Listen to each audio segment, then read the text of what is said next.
Bismillahirrahmanirrahim. Assalamu alaikum to all of you. I hope you all are fine. My name is Ikra Khan and I am your lecturer. I am from LIMS Legend Institute of Management and Sciences from Multan. The department is BS English first semester. Subject is linguistics. Today we will discuss about the aspects of language or linguistics. There are 5 aspects of language, the basics major aspects of language that we will discuss before in the class, like aspects language, parole and paradigments and synachronics and difference etc. तो हम उनको discuss करेंगे अपने आज के lecture में। अपने आज के टॉपिक की तरफ जो है वो बढ़ते हैं एस्पेक्ट्स ऑफ लैंग्वेजेस के साथ। First of all aspects of language, जैसा कि आपको बताया गया था कि एस्पेक्ट्स ऑफ लैंग्वेज यहाँ पर हमारे पास हैं। हमने ये देख लेना है कि जो एस्पेक्ट्स ऑफ लैंग्वेज हैं यानी लैंग्वेज के अंदर हम किस तरह से कौन से पॉइंट्स को इंक्लूड करते हैं। तो उसमें सबसे पहले हमारे पास आ जाएगा language and parole, language and parole. अब लैंग्वेज क्या होता है, लैंग्वेज को ही कह रहे होते हैं वो, और पैरोल्स क्या होते हैं, लैंग्वेज परफॉर्मेंस, यानी आपके लैंग्वेज वर्सेस पैरोल, यानी लैंग्वेज क्या है और फिर उसकी परफॉर्मेंस जो है वो क्या है। इन दोनों चीज़ों पे जो है वो हम डिस्कस कर रहे होते हैं एस्पेक्ट्स को। ठीक है, अभी एस्पेक्ट्स हमारे पास और भी बहुत सारे आएंगे, लेकिन उसमें सबसे फर्स्ट एस्पेक्ट्स है हमारे पास लैंग्वेज वर्सेस पैरोल। तो अब इनको आगे देख लेते हैं हम हम किस तरह से डिफ़ाइन करते हैं। जी, तो हमारे पास सबसे पहले आ रहा है language. The following rules conventions constitute language, the combination of sounds and pronunciation। अच्छा, सबसे पहले हम इसको लैंग्वेज को, यानी जो एक लैंग्वेज है इसको हम देख लेते हैं कि ये जो लैंग्वेज है इसको हम एज अ लैंग्वेज किस तरह से इसको जो है वो अंडरस्टैंड कर रहे हैं। तो इसमें आ जाएगा the combination of sounds and pronunciation, यानी साउंड और प्रोनंसिएशन। एक तो उसका साउंड क्या है, वो कैसी वॉइस दे रहा है हमें, और उसकी प्रोनंसिएशन क्या है, यानी उनमें एक्सेंट कैसा यूज़ किया जा रहा है। हम इन दो चीज़ों को जो है वो बॉदर करते हैं, जैसे कि फोनेटिक्स एंड फोनोलॉजी। आप लोगों ने ये भी जो है वो पढ़ा होगा कि फोनेटिक्स किसे कहते हैं, साउंड, स्टडी ऑफ साउंड्स को। फोनोलॉजी जो है वो भी स्टडी ऑफ साउंड्स है, और उसके साथ इसमें जो है वो एक एक साउंड को हम डिफरेंट वे यानी वेरिएशंस में, एलोफोनोलॉजी में भी हम इसको यूज़ कर रहे होते हैं एना फॉर्म्स में। ठीक है, अब हम देख लेते हैं कि ये क्या क्या चीज़ें इसके अंदर इंक्लूड हैं। अच्छा, सबसे पहले तो हमारे पास साउंड्स एंड प्रोनंसिएशंस के पास उसके अंदर आ जाता है फोनेटिक्स एंड फोनोलॉजी में। फॉर्मेशंस ऑफ वर्ड्स हमारे पास आ रहा है मॉर्फोलॉजी, यानी जब हम मॉर्फोलॉजी को डिस्कस कर रहे होते हैं तो हमारे पास होता है फॉर्मेशन ऑफ वर्ड्स, कि हम किस तरह से वर्ड्स को फॉर्मेशन बना के उसका एक सीक्वेंस बना के फिर उसको जो है वो अल्फ़ाबेट्स को हम वर्ड्स की फॉर्मेशन बनाते हैं। तो किस तरह से आप वर्ड्स को फॉर्मेशन देते हैं।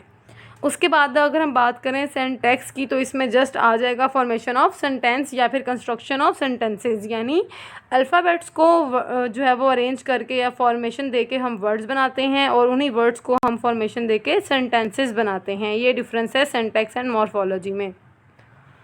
अच्छा, उसके बाद अगर हम देखें कॉन्टेक्सचुअल मीनिंग, वो होता है प्रैग्मेटिक्स।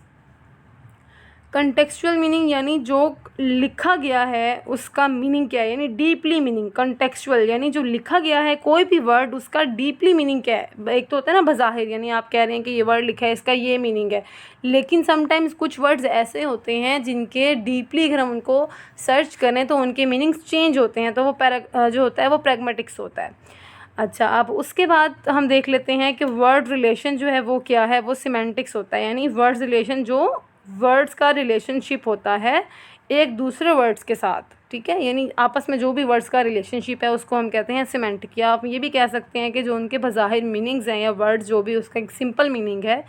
फॉर एग्जांपल अगर मैं आपको एक एग्जांपल दे रही हूँ, ब्लैक हॉर्स। अब ब्लैक हॉर्स को अगर हम सिमेंटिकली देखें तो ब्लैक मीन्स काला और हॉर्स मीन घोड़ा, तो आप इसको काला घोड़ा कहेंगे, लेकिन ये हो गए इसके सिमेंटिकली मीनिंग। अगर हम उसके डीप मीनिंग के ऊपर बात करते हैं, जैसे इडियम्स होते हैं, कुछ पेरो वर्ड्स होते हैं जिनको हम डीपली जब सर्च करते हैं तो उनके मीनिंग टोटली ऑपोजिट्स आते हैं उनके अकॉर्डिंग टू वर्ड्स।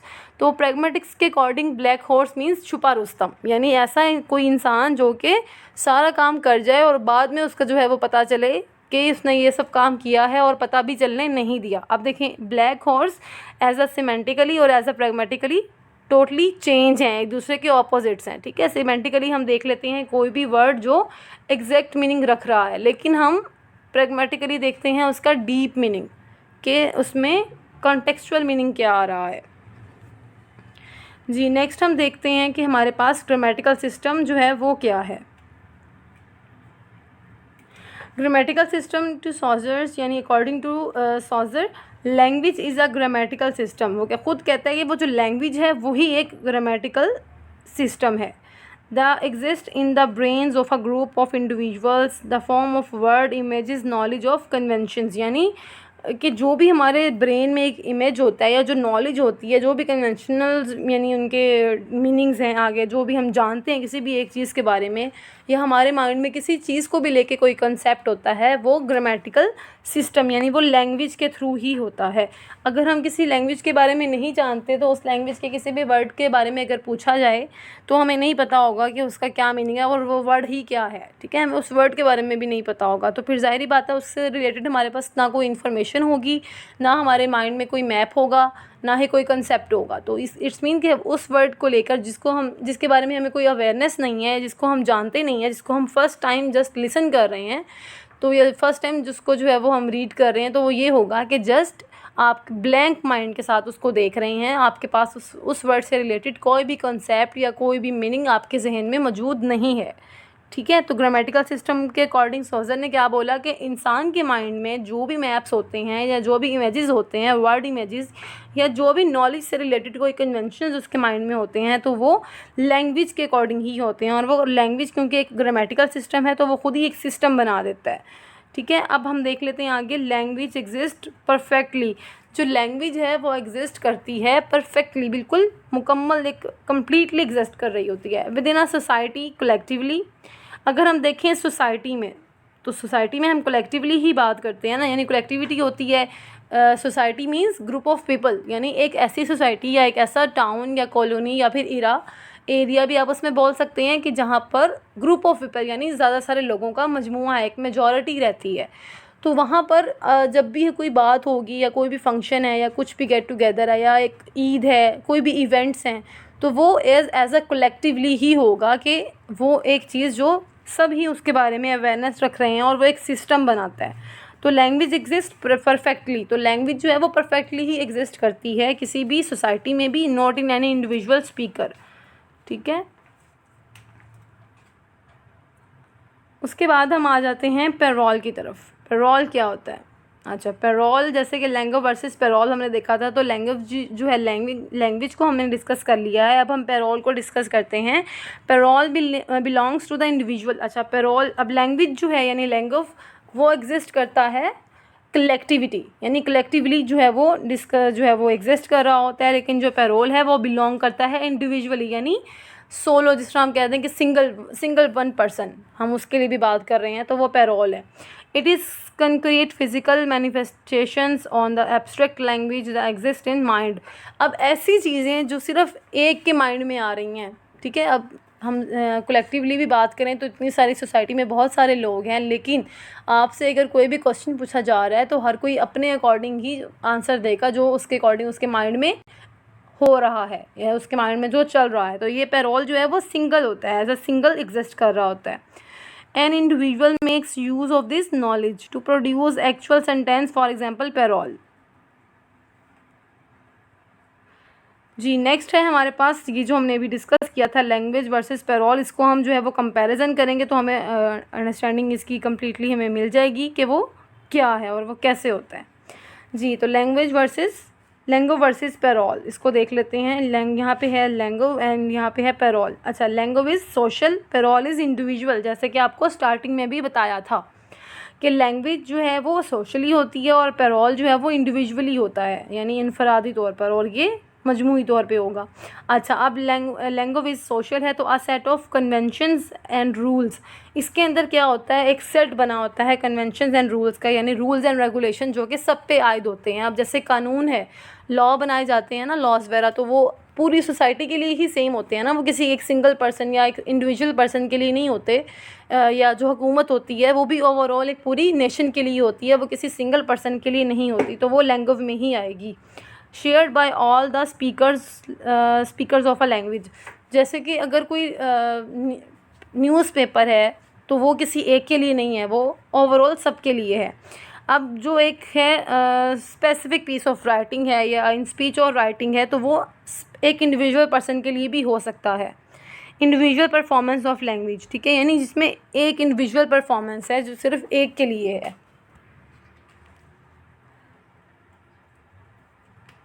अच्छा, आगे है language is abstract, parole is concrete. Language जो है वो एब्स्ट्रैक्ट है, यानी हम जिसको जो है वो फील तो कर सकते हैं लेकिन हम उसको टच और जो है वो देख नहीं सकते। अब इसमें क्या है, these conventions exist is the minds is of the speakers, we belong to that society that has created the language. अब लैंग्वेज क्या है, वो खुद क्रिएट की गई है या उसको जो है वो सोसाइटी पर अप्लाई किया गया, यानी हर एक को सिखाने की ज़रूरत नहीं पड़ी। लैंग्वेज जो है वो अडॉप्ट कर ली गई या एक्वायर थी, ये जो है वो लैंग्वेज एक्विजिशन थी, क्योंकि हम इसको अडॉप्ट खुद ब खुद ही कर लेते हैं। हमें ये होता है कि जब छोटा सा बच्चा है, आप देखेंगे कि आपको कभी भी ज़रूरत नहीं पेश आती कि आप उस छोटे से बच्चे को कहेंगे कि मुझे मामा बोलना है या इसको पापा बोलना है, या आपने जब ये खाना है तो आप ये लाइन बोलेंगे कि मुझे ये चाहिए। वो एक इन्वायरमेंट में रहता हुआ वो सब कुछ सीख लेता है पैसेज ऑफ द टाइम, यानी to the passage of time बच्चा जो है वो साथ साथ सीखता रहता है, हर चीज़ को लर्न करता रहता है। लेकिन लर्न वो क्या करता है, बिहेवियर्स को, स्टाइल्स को, पैटर्न्स को, मैनर्स को।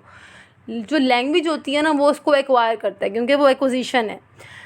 लैंग्वेज को हमेशा वो एक्विजिशन ही के तौर पे लेता है, क्योंकि आपको कभी भी लैंग्वेज बच्चे को सिखानी नहीं पड़ती, वो उसी इन्वायरमेंट में रहता हुआ लैंग्वेज को एज इट इज़ एक्वायर कर लेता है। वो खुद ही बोलना सीखता है, अपनी बात मनवाना भी सीख लेता है, खुद ही उसको पता है कि मैंने इस लैंग्वेज को इस तरह से ही बोलना है।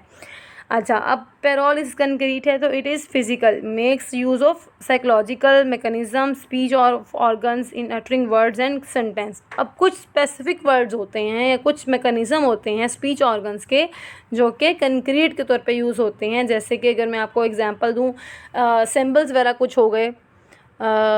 इसमें सिंबल्स में ये आ सकता है कि अगर आप लोग एंगर को एक्सप्रेस कर रहे हैं तो वो होगा कि आप उसमें जो है वो मूड ऑफ कर रहे हैं या शाउट कर रहे हैं, क्राइंग कर रहे हैं, ठीक है। वो एज इट इज़ होल नहीं होगा, वो जब आपको उसके लिए जो है वो ज़रूरत पेश आएगी तो आप उसको जो है वो बिल्कुल वैसे ही उसके मूड के ऊपर डिपेंड कर रहा है कि आप उसको कैसे एक्सप्रेस कर रहे हैं। नेक्स्ट हम बात करेंगे कॉम्पिटेंस वर्सेस परफॉर्मेंस की। अच्छा, परफॉर्मेंस एंड कॉम्पिटेंस क्या होता है, बाय नॉम चॉम्स्की। अब ये नॉम चॉम्स्की यानी जो बहुत बड़े लिंग्विस्ट थे, उन्होंने बहुत ज़्यादा इसके बारे में डिस्कशन किया है, लैंग्वेज के बारे में भी, लिंग्विस्टिक के बारे में भी। तो उन्हीं के अकॉर्डिंग हम देख लेते हैं कि कॉम्पिटेंस एंड परफॉर्मेंस जो है वो क्या है। Competence versus performance, speakers knowledge and speakers production. अब देखें, नेटिव लैंग्वेज के अंदर स्ट्रक्चर है, production of actual sentence use in real life situation, mystery of the system of rules it speakers linguistic competence, the way of using linguistic competence is linguistic performance। अच्छा, अब इसको अगर मैं आपको अपने वर्डिंग में समझाऊँ तो आई थिंक ये आपके लिए ज़्यादा इजी होगा कि कॉम्पिटेंस जो होता है कि उसमें ये होता है कि वो आपके अलावा दूसरे लोग भी उसके अंदर एग्जिस्ट कर रहे होते हैं, ठीक है, कि आपका कंपटीशन है, यानी आप किसी के साथ कंपटीशन में हैं या कॉम्पिटेंसी है, तो वो होगा कि कंपैरिजन के अकॉर्डिंग भी, जिस तरह हम देखते हैं कि अगर कंपैरिजन है तो उसमें एक से दो से ज़्यादा लोग भी मौजूद होते हैं, ठीक है, मतलब दो और उससे ज़्यादा। तो इसी तरह कॉम्पिटेंस में क्या होता है कि आपके मुकाबले में कोई है जो आपके साथ जो है वो कॉम्पिटेंसी हो रही है उसकी, ठीक है, स्पीकर्स नॉलेज है। अब जब हम देखते हैं परफॉर्मेंस तो वो क्या है, स्पीकर प्रोडक्शन है, वो जस्ट आप खुद ही प्रोड्यूस कर देते हैं, आर्टिकुलेट कर लेते हैं, वो आपकी परफॉर्मेंस है। कॉम्पिटेंस में और परफॉर्मेंस में जो है वो यही छोटा सा एक डिफरेंस है। सेट ऑफ कोड्स और इनकोडिंग डिकोडिंग, यानी वो कोड में और इनकोड यहाँ पे सेट कर दिए जाते हैं कोड्स, और यहाँ पे इनकोडिंग और डिकोडिंग में कन्वर्सेशन जो है वो होती है। नेक्स्ट अगर हम देखें तो वो है लिंग्विस्टिक साइन वर्सेस सिंबल्स, यानी लिंग्विस्टिक साइंस क्या हैं और सिंबल्स क्या हैं। पार्ट्स ऑफ साइंस देख लेते हैं। The linguistic sign is consist of two parts, ठीक है, एक होता है सिग्निफायर और एक होता है सिग्निफाइड। ये है साइंस। सिग्निफायर क्या है? वो वर्ड है, यानी आपको कोई भी वर्ड दिया जाता है तो आप सिग्निफायर होता है वो। और सिग्निफाइड क्या होता है कि एकदम से उसका कंसेप्ट या एक मैप जो है वो आपके माइंड में बन जाता है। फॉर एग्जांपल अगर मैं आपको कहूँ फुटबॉल, तो वो है सिग्निफायर। अगर उसका फुटबॉल से रिलेटेड आपके माइंड में क्या होगा कि वो राउंड फॉर्म में है, ठीक है, और वो किस कलर में होगा या उसको वो किस लिए यूज़ होगा, किस पर्पस के तहत, तो वो होगा आपका सिग्निफाइड यानी द कंसेप्ट। सिग्निफायर क्या है? वर्ड है, और सिग्निफाइड क्या है? कंसेप्ट, यानी विच सिग्निफाइज, कौन सी चीज़ आप बता रहे हैं और उसका वो ऑब्जेक्ट क्या है, यानी किस पर्पस के तहत उसको यूज़ किया जाता है। नेक्स्ट हम देख लेते हैं सब्सटेंस वर्सेस फॉर्म।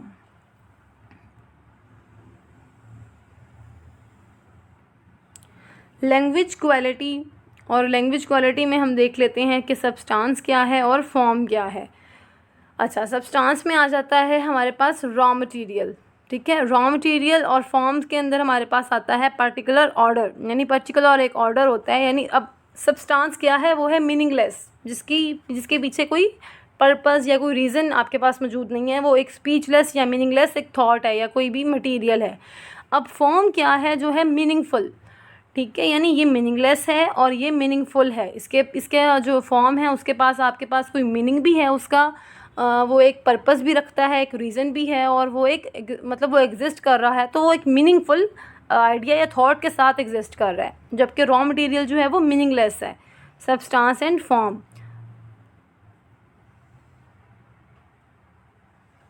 अच्छा, अगर अब हम देखें सब्सटेंस को फोनिक एंड ग्राफिक के अकॉर्डिंग, तो फोनिक्स में क्या है? फोनीम्स, यानी फोनेटिक का सबसे स्मॉलेस्ट यूनिट जो कि साउंड्स पे डिपेंड कर रहा होता है, जैसे के, बी एंड टी साउंड्स हैं, ये सारे ये साउंड्स हैं। अब जो ग्राफिक है, ग्राफिक इस पे जो है वो डिपेंड कर रहा है मॉर्फीम्स पे और ग्राफीम्स पे। मॉर्फीम्स एंड ग्राफीम्स मॉर्फोलॉजी के जो है वो मिनिमल यूनिट है, वो है मॉर्फीम्स। अब उसका लेटर, यानी वो लेटर पे डिपेंड कर रहा होता है, जैसे TION शन है, एबल है, को है। और ग्राफीम्स जो होते हैं वो अल्फ़ाबेट्स पे डिपेंड करते हैं, जैसे ABC और H, डिफरेंट जितने भी आपके पास यहाँ पर अवेलेबल हैं। इसी तरह अगर हम देख लें एलिमेंट्स रिलेशनशिप, तो एलिमेंट्स रिलेशनशिप में क्या होता है कि रिलेशनशिप में हमारे पास दो चीज़ें आती हैं, पैराडिग्मेटिक एंड सेंटागमेटिक। अच्छा, आप सेंटागमेटिक में और पैराडिग्मेटिक में क्या डिफरेंस है ये भी देख लेते हैं।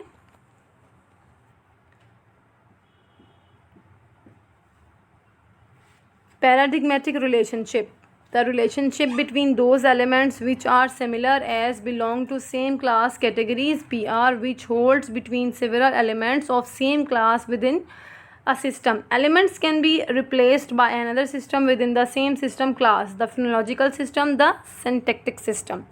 फोनोलॉजिकल सिस्टम में और सिंटैक्टिक सिस्टम में क्या डिफरेंस है, अब आप ये देख लें। The relationship between plosive consonants and the relationship between nouns, ये डिफरेंस है बस थोड़ा सा। इसमें कंसोनेंट्स के साथ होता है प्लोसिव कंसोनेंट्स, और इसमें नाउन्स के साथ होता है।